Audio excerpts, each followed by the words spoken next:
All right, good morning. Good to see you guys. Some of you should have been in first service. I see you. Got your little extra hour, come in here. But it's okay, long as you made it. That's all that counts. We appreciate you being here. You notice when you came in, there is some invite cards laying on every seat. Go ahead and put those in your pocket. Those are your Easter invites for this year, pocket-size invite cards. So here's the thing. These are in packages of 10, maybe 9, maybe 11, but supposed to be 10. The goal is, and the intent is for you to invite 10 people to join you for Easter service coming up here in just a few weeks. Same schedule, 8:45 and 10:15, so you know things are going to get full really, really quick. So all of those people that you invite, tell them to be here a little early. Make sure you get seats. We're going to have extra seating, but we'll do the best we can to accommodate as many people as we can. And I know that when you get invite cards like this, the temptation is just to simply leave them places. I'll put them on a shelf at the grocery store or leave them on a table after we finish dinner in a restaurant or thing. And that's great. It helps get the word out. And maybe we'll have some extras left over after today, and you can pick those up next week, and you can do that. However, these 10, I want to ask that you be very intentional with. Invite 10 specific people to come with you to Easter. And now that 10 could be made up of 2 families of 5. It doesn't matter as long as you get 10 people. And then use the rest to leave around and to help advertise. But be praying today. Start today and ask God to lay on your heart who it would be that you could invite. And you may come up with more than 10. And that's fine. Invite more than 10. But specifically speak to 10 people about coming to service here at New Life for Easter. It could absolutely not only change their life, but their eternity. It's a big deal. And that could happen any Sunday that you invite a friend or a family member or a neighbor, but specifically on Easter, we're targeting those who are far from God and need to experience new life in Christ. That's what we're all about, and that's what we're going to seek to do. And so partner with us in that way and begin inviting. Also, I mentioned last week the marriage conference. Dennis was talking about that a few minutes ago. It's filling up fast. We had around 30 couples sign up just last Sunday. Like between the time service ended and say Monday morning, sometime 30 different couples signed up in a matter of 24 hours. So it's going to fill up fast. So if you haven't already registered for the marriage conference, then go ahead, go on the app or online, newlife247.com, the events page there, sign up for the marriage conference. It's free, and you don't even have to be married. But it's obviously designed for those who are married, but if you find yourself single or single again and you would like to participate, then that's great. Or if you would like to volunteer, send us a message and say, hey, I want to be a part of that day and I can help serve in some way. Let me know how I can help. We most certainly appreciate that as well. Over the last few weeks, we've been talking about some of life's biggest issues. In our series, Life, It's Not a Game.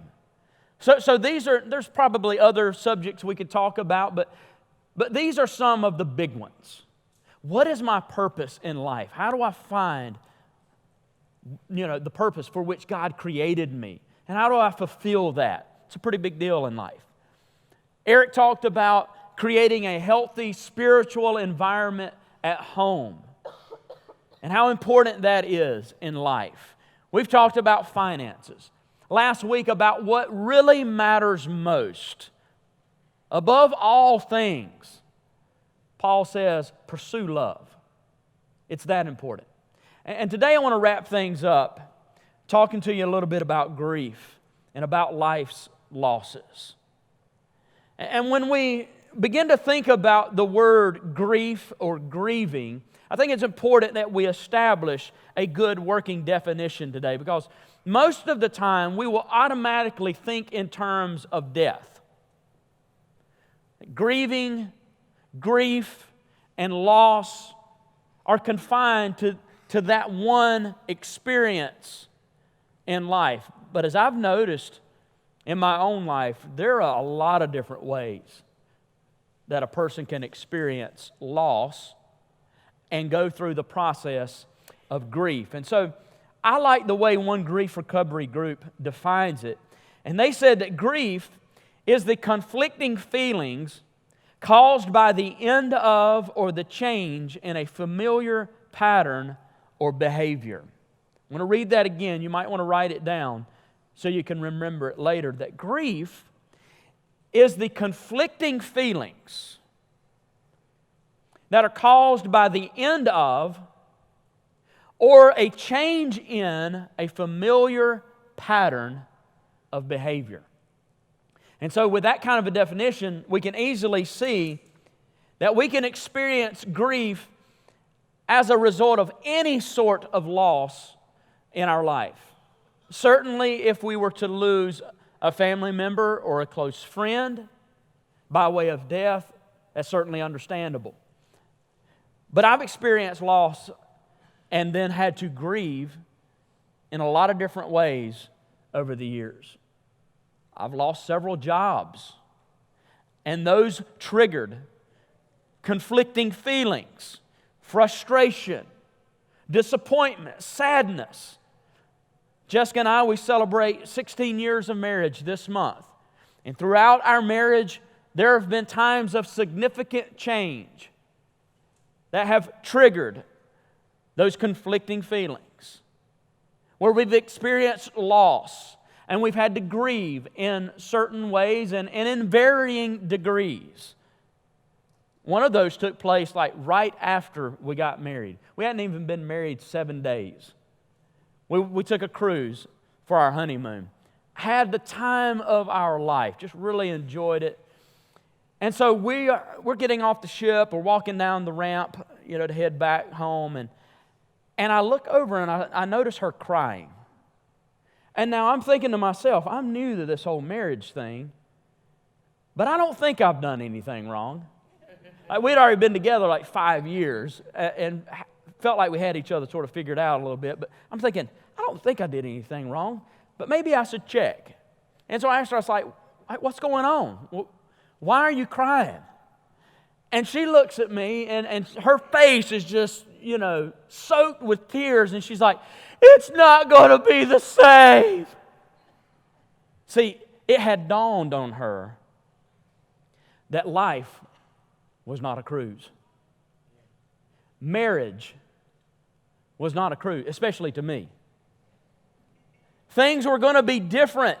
In 7 days, she had established a very familiar pattern that she was fond of, and now it's changing.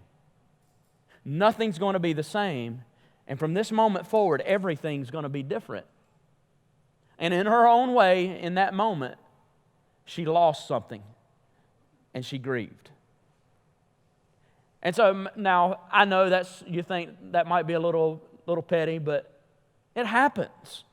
We grieve and we lose things in life in a lot of different ways. We've also experienced loss of income. Like I said, when there's been job changes. When our firstborn came along, Jessica went back to work after having 12 weeks off. And after about a month of being back in the swing of things, they laid her off her job. And to her, she didn't care. Like, she was thrilled about that. She didn't want to go back to work anyway. But I grieved the loss of income. That was a significant change for us. And so I had to process those. But she spent the first several years with Elin at home and taking care of her, caring for her every day, having her on her hip all the time. And then when she had to send her off to school, to preschool, she grieved. It was a big change. It was something significant to her. And then she had to do it all over again with Ella a few years later. And so you can see that loss comes in and out of our lives in a lot of different ways. We've probably all, to some degree, experienced a loss of trust. We've experienced loss of confidence in others. Maybe even personally, a loss of self-control. And so with sort of the idea broadened a little bit this morning, I think there's some lessons about loss. There's some lessons about getting through life's losses that we need to learn. Because you're not going to get around them. And the first lesson points to that, which is loss is unavoidable, but grief is a choice. Solomon wrote the book of Ecclesiastes. You can find it there about middle ways of your Old Testament. Psalms, Proverbs, Ecclesiastes. And Solomon was said to be one of the wisest men of his day. And in chapter 3, he begins to write, as I would describe it, about the rhythm of life. And he starts out in verse 1 saying, there's a time for everything and a season for every activity under the heavens. And then after this, he goes on to mention several scenarios, like some examples. And he says, there's a time to be born and a time to die, a time to plant and a time to uproot, a time to kill and a time to heal, a time to tear down and a time to build. There's a time to weep and a time to laugh, a time to mourn and a time to dance. Basically, what Solomon is saying is that life's going to have its ups and downs. There's this ebb and flow when it comes to life, and loss is a part of that. It's going to happen. One pastor stated this, that there is no life without change. In other words, remember, change is one of the things that sometimes initiates grief. There is no life without change. There's no change without loss. There's no loss without pain. So we have to choose to grieve. You see, that's the thing about loss. Most of the time, we don't get to choose that. It just happens. Sometimes unexpectedly. But we choose whether or not to grieve. The big mistake that many of us make is that we choose not to. Instead, we take those feelings, we take those frustrations, we take those emotions and we just stuff them. We suppress them. We try to deny them. We try to act as if they're not there. We pretend as if everything is okay, and that proves to be a huge mistake. And sometimes we do that not because we really want to, but because we feel the pressure by others to do so. And so I want you to remember these three, what I'm going to call the N's, letter N, to grief. First of all, grief is normal. Don't let anybody tell you that it's not. Normal people grieve because grieving is normal. It's how regular people express themselves and respond to some significant loss or traumatic event in their life. And so because it's normal, it should be expected, not excoriated. It should be encouraged, not discouraged. We shouldn't criticize someone when they're going through the process of grieving. And if you've ever been through significant grief in your life, you may totally understand this. You've been around somebody who's processing a traumatic event. They're feeling all kinds of different things. And they're experiencing things that they can't quite describe. And so they'll say things or they'll ask questions like, am I going crazy? Now, this especially happens. I see it all the time when you have a spouse, the death of a spouse, of people that's been together a long time, and they'll come back weeks or even months later, and they'll say something like, I could have swore I heard their voice at home. Or something happened, or I saw something. Am I crazy? And the answer is no. No, you're not crazy. You're not losing it. That's normal. Because when you're grieving, you're going to feel some crazy things. It's part of the process. Because grief is normal, we can also determine that it's natural. It's the way God made us. It's a beautiful thing. Grieving is what is the human thing to do. Because God built into us this incredible ability to process pain, to feel it, and then to work through it. So to do anything other than that would be unnatural and abnormal. Number 3, grief is necessary. Grief is necessary. Now with that, let me give you the second lesson to getting through life's losses, and that is grieving is healthy. Not only is it necessary, but it's the healthy thing to do. It's the good thing to do. It's good for you to acknowledge a loss and then to begin to process it by way of this God-given gift called grief. You ever thought about it that way? That grieving, the ability to do so, is a gift from God? Maybe you haven't, but you should, because it is God's tool for getting us through some of life's toughest transitions. And it's a beautiful thing. Because see, if you don't grieve, here's what happens. You get stuck.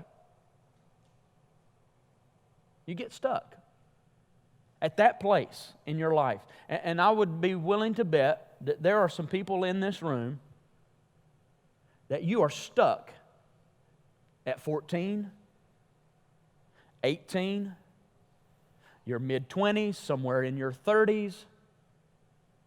Why? Because something happened then. Something traumatic. Something life-altering. You experienced some significant loss in that moment in your life, and now you've grown up, but you've never grown through that by grieving it. And so that part of you's stuck. You've not yet processed that pain. And you keep going back to it, you keep going back to it, and you wonder why, now as an adult, why am I so anxious? Why do I have a sense of fear all the time? Why is it that I don't trust people? Or I lose my temper so easily and get angry? It's because you got stuck. You need to go back to that. You need to feel that pain. You need to process that by grieving. Why don't we do it? Well, some people think it's weird. It's just strange. Or other people might think I'm weird. Or we feel like it's some kind of sign of weakness if we're grieving. Or, we want to put a strong spiritual face on. And we try to convince ourselves that, well, if I were really a person of faith, if I really trusted God, then I wouldn't feel this way. And I wouldn't be hurting like this. We see it as a sign of unfaithfulness or a lack of spirituality. Let me comfort you this morning. Nothing can be further from the truth. Do you realize that Jesus is recorded at least 3 times in the Gospels as grieving, sobbing, and weeping, one before the tomb of Lazarus, a very good friend of his, in John chapter 11? The one verse that most everybody can memorize, John 11:36, Jesus wept. But it's a great spiritual truth. Jesus grieved. Jesus felt pain. Jesus expressed that through sobbing and weeping. Nobody ever thought he was weird or weak or unspiritual.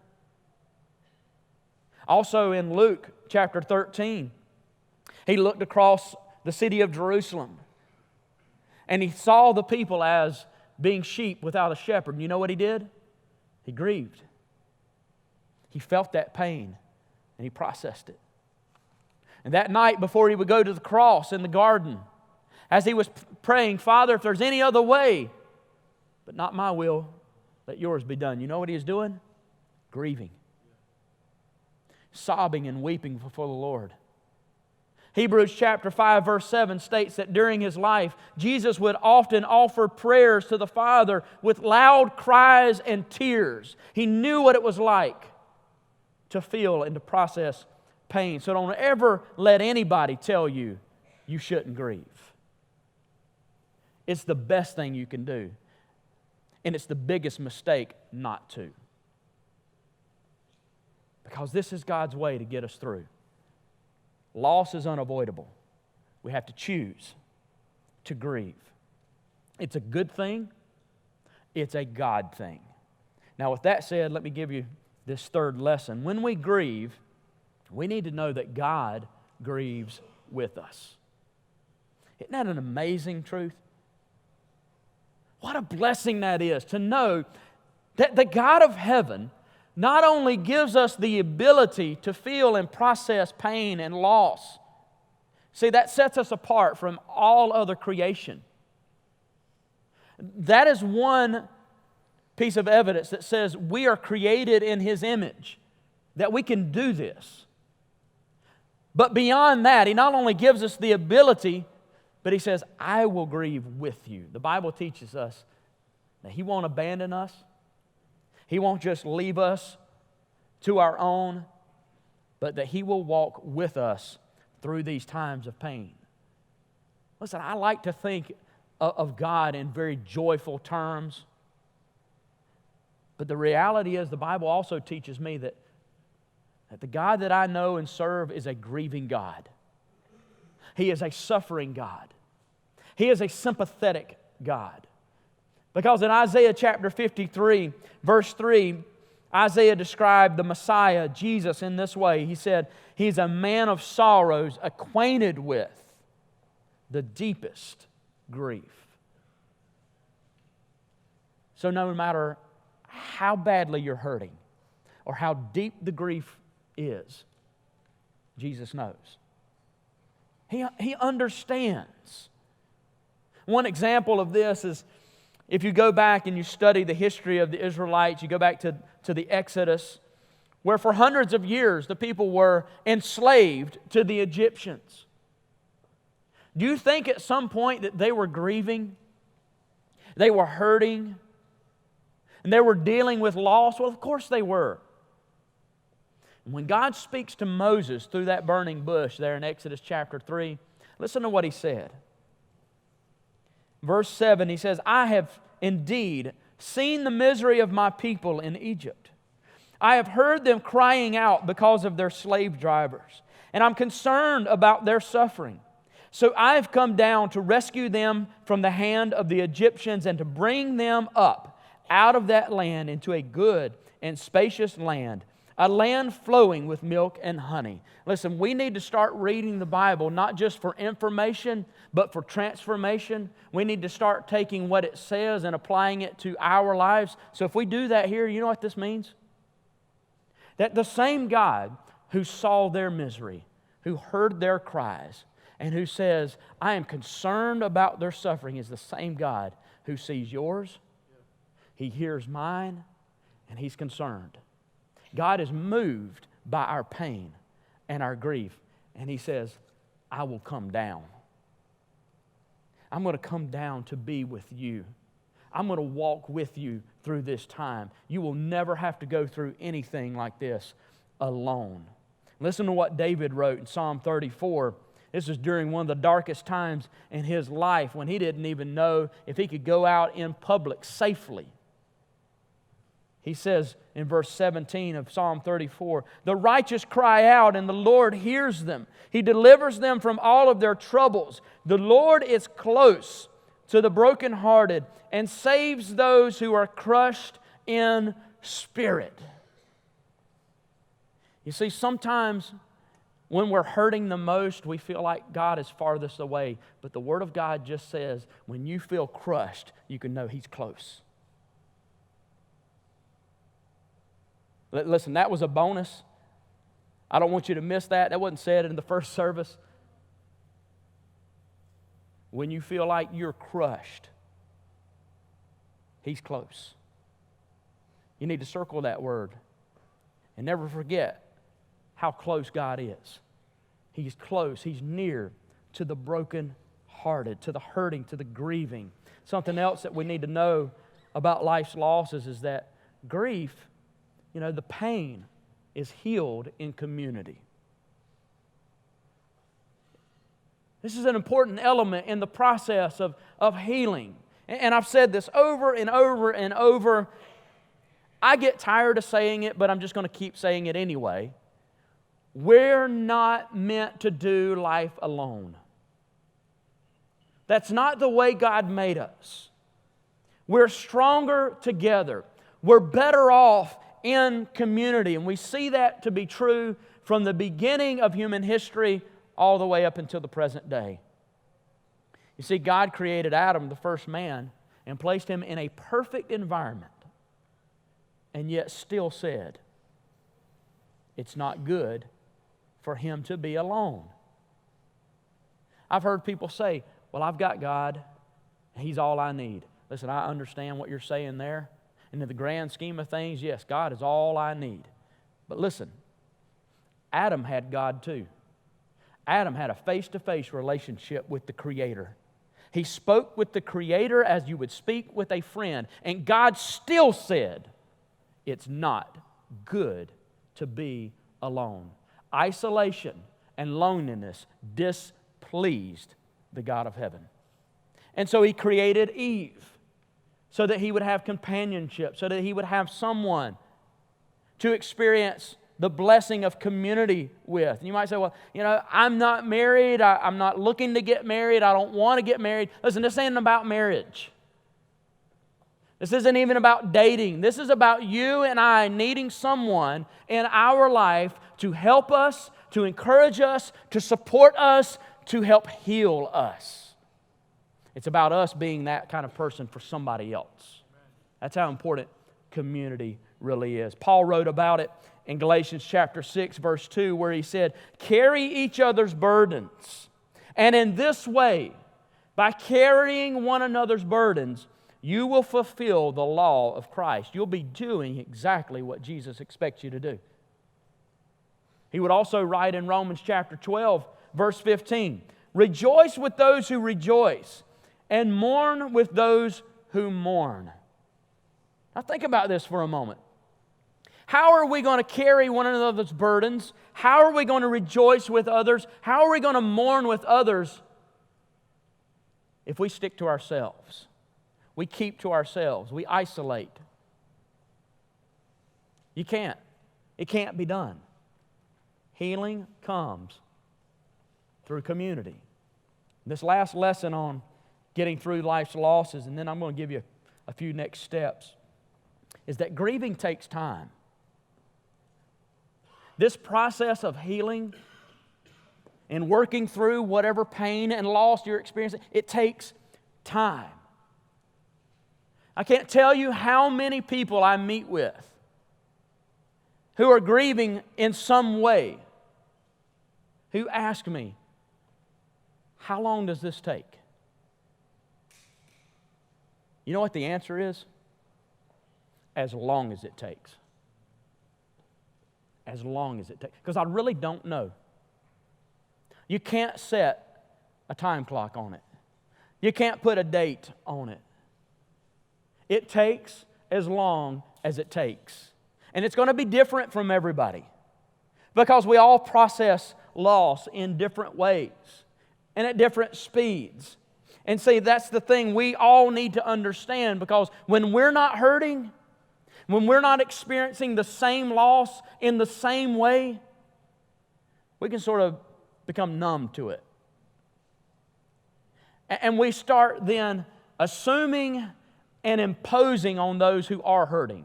We assume that they should be grieving the same way we grieve. We assume that they should be working through the process at the same speed that we should be working, that we work through it. And then we say or ask imposing questions like, are you over it yet? What do you mean, am I over it yet? Let's just understand this right now. You don't ever get over it. You manage to get through it. The pain never truly goes away. You don't forget about it. You get through it. Over time, the severity of it may lessen. The wound may not be quite as fresh as it once was, but you never get over it. But with God's help, you get through it. You see, we don't mean to say things like that. We don't mean to make people feel that way. It's the way we're taught. You see, from a very young age, we are taught that when something traumatic, when something bad happens and we're feeling pain, you suck it up and you move on. You just power through it. And what a tragic mistake that is. And I got a confession for you this morning. As I was studying for this message several weeks ago, reading different resources and just compiling information to share with you this morning, this was something that God used like a dagger to my heart. You guys know that I'm a dad of two beautiful young girls. I've got a 9-year-old and a 6-year-old. But I'm that dad when one of them would fall, scrape their knee, bump their head, something happened at school that upset them, or they may have made a bad grade, or somebody said something that hurt their feelings, and they come to me crying. I'm the dad who would say, stop crying. Like, don't cry, you just need to suck it up. Let's move on. Let's forget about it. It's no big deal. And God revealed to me that I'm doing my daughters a major injustice. Because what I'm saying to them is that I'm more interested in them not crying, not hearing their cries, than I am in being their comforter. And that ruined me. Because it says that I'm teaching them that you can't grieve, that you shouldn't do this. When God says it's the most human, natural, and normal thing they could be doing. And if they need to cry, Dad, just realize that there's some things in life that's worth crying about. And there's some things in life that's worth crying as long as you need to cry, so just let them do it.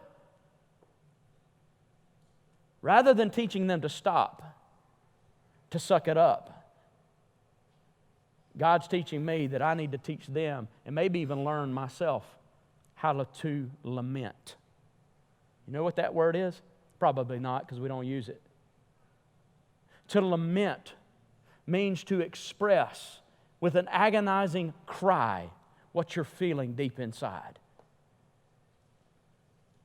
It means that you are expressing a plea for help. You're exposing your confusion and your frustration. It's what Jeremiah did as he stood back and wondered, why is God allowing the destruction of the Jewish temple? There's an entire book of the Bible called Lamentations. We should all read it sometime. Because it's about Jeremiah's experience in pain, in grieving, how he worked through loss. And there's times in that book where he cries out in anger with accusations. But never once in the book of Lamentations will you read God say, suck it up. Deal with it. You need to start moving on. He just lets him cry. And he lets him cry as long as he needs. You can't rush this. We need to stop rushing through it and trying to rush other people through it. Grieving takes time. Now here, real quick, are some next steps. Some things that you and I can do to begin working through the grieving process, maybe start moving forward if you feel like you've been stuck in a certain time or at a certain traumatic event in your life. How to start getting through life's losses. Number one, make a list of what you haven't grieved yet. Make a list of those things that you can remember that you haven't fully grieved. Sort of take an inventory of your life and just see, are there any losses that I've experienced that I've yet to process, that I've yet to grieve over? Again, it could be a physical loss. It could be a death of someone close. But what if it was a job? What if it was a relationship? What if it was financial stability or independence? What about your health? What in your life have you yet to fully grieve? There's all sorts of ways that you can experience loss. So look for those traumatic, life-changing events and start the process there. See, this is so important. And the reason for that is because in Matthew chapter 5, verse 4, listen to what Jesus said. Blessed are those who mourn, for they will be comforted. You want to be blessed? Anybody not want to be blessed? You want to be comforted? Of course we do. Jesus says you have to mourn. You see, the blessing and the comfort won't come without the mourning. Unless you grieve, you miss out on the blessing. You miss out on the comfort. That's why it's so important. Number two, identify what's really lost. Once you have this list, these are the things that I feel that I've not yet fully grieved. Go back over that list and out to the side, perhaps write what you perceive to be the real loss.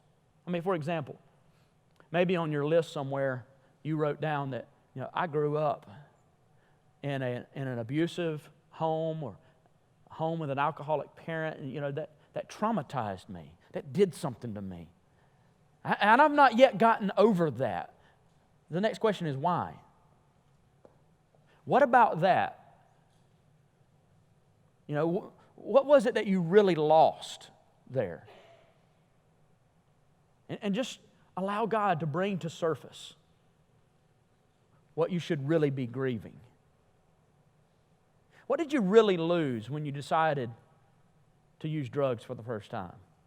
What did you really lose when you decided to jump in bed with somebody who wasn't a spouse? What did you really lose when you lost that job? You see what I'm saying? Go deeper. Go beyond the obvious and find out what the real issue is and then grieve that. Process that pain. Did you lose security? Did you lose self-esteem? Did you lose self-worth? What was it? Grieve that. And then as you're doing so, this is important, be courageous enough to lament. I've already told you what that is. Now it's time to do it. Be courageous enough to lament. So I'm not talking about, shedding a tear and just wiping your face and saying, okay, I'm done. I'm moving on from this now. No. Take the time, be courageous enough to lament before the Lord, to passionately express your grief to God, to cry out to Him, to scream, to shout, to sob, whatever it is that you need to do to get it out. Because here's something you may not realize. When you're lamenting, you're worshiping. You're worshiping. And we like to think about worship as always being something that's exciting, something that's energetic. But what I read in the Bible is that sometimes worshiping is painful. Sometimes worship involves wrestling with the unknown. Sometimes worship involves confusion and pain that we're seeking to understand. And so we're having this conversation with God in our lamenting, seeking to understand Him more fully, to get some direction. And we're expressing to Him our inabilities and our insecurities. And we're saying to Him, God, we're totally dependent on You. That's worship. Be courageous enough to lament. And then finally, ask God Ask Jesus to heal your broken heart. That's what we're really after, isn't it? That's what we really want. We want to experience healing. I read it a moment ago, so don't forget it, that God is near. God's close to the brokenhearted. But I'll also point your attention to Psalm 103, verse 13 and 14, that says that the Lord is like a father to His children, tender and compassionate to those who fear Him. For He knows how weak we are. He remembers we're only dust. With every head bowed and every eye closed, I know that there's some of you here today. You're hurting. You're broken. You're feeling a tremendous amount of pain. It could be something that's happened as recently in the past days, or it could be something that has lingered for years. And you're looking for any glimmer of hope, any sign or direction of how to get through and how to move forward. And this is it. What I just read is it. You have a Father in heaven who is tender, who is compassionate, who loves you, and who knows more about you than you know about yourself, who understands your weakness, your frailty. He gets how fragile you are right now. And He's longing to hear you say, Lord, heal me. Lord, heal me. If that's you right now, I want to pray with you. I want to partner with you right now. Because the Bible says that where two on earth agree about anything in my name, it shall be done. So you and I can do that together right now. We can pray in agreement, in faith, believing that God will begin the process of healing in your life. But I'd like to know who I'm praying with. So if you would be willing right now just to raise your hand and say, Pastor, I'm hurting. I'm grieving. I've experienced loss. Thank you. There's hands everywhere. We're hurting right now. Whether it's been days or years, God, we believe today that healing is on its way. That You're going to do a mighty work in the lives of these individuals and families. Some who have lost loved ones, others who may have lost jobs, income, relationships. Lord, all of these are represented and even more. Lord, You know these situations better than anyone, not only in this room, but in the world. God, You know the details. And You know what we've really lost. So God, we pray that today You would bring that to the surface so that we can then hand it over to You, because You said, cast all of your cares and your anxieties over on Me because I care for you. I love you. Jesus, we remember Your words when You said, come to Me. Those of you who are weak, whose burdens are heavy, You said, take My yoke upon you, for it's easy and light. God, You are exchanging with us once again our pain and imparting to us Your blessings, Your peace and comfort. We receive it from You today. We know that this process, it goes on. We're not here today to put a timetable on it, to make an end date. We're just committed to following You every step of the way, every day, to work through this. Not to get over it, but to get through it. And Lord, we seek to give You all the glory and the honor at each and every step. It's in Your name we pray. Amen. Guys, we love you and hope to see you next week.